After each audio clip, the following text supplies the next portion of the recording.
हमसे कैलू दगाबाजी चुपे रचैलू शादी दिलवा के खुनवा जानू कहत हम गिफ्ट भेजा दे डोलिया के साथे अब तो रथी हमार जाई जवना कुदारी से तोर माटी कोड़ाई ओही से मोर कबर खुदाई ओही से मोर कबर खुदाई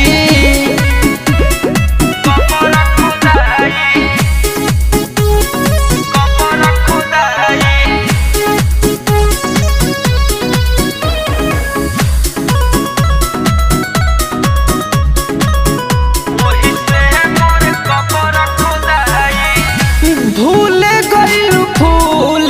जस प्यार के कुचल दिहलू यारवा के लिहलू नहाल छोड़ के चल दिहलू भूल गइल फूल जस प्यार के कुचल दिहलू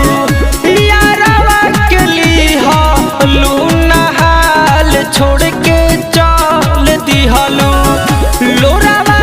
के छोड़ अब तो खूनवा के आवे रोवाई जवना कुदारी से तोर माटी कोड़ाई वही से मोर कबर खुदाई वही से मोर कबर खुदाई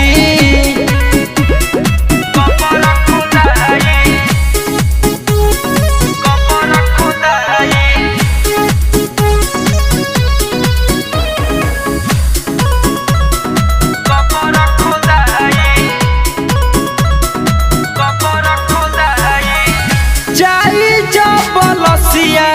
बचिया डोली में सजा के लिहा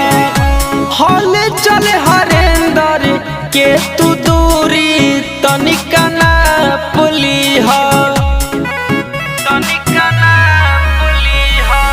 जाई जब लसिया बचिया डोली में से झाक लिहा हल चल हरेंदर के तू दूरी तनिका ना पुलिहा शिव जाय करके तू दिहलू हो जियत मुआई जवना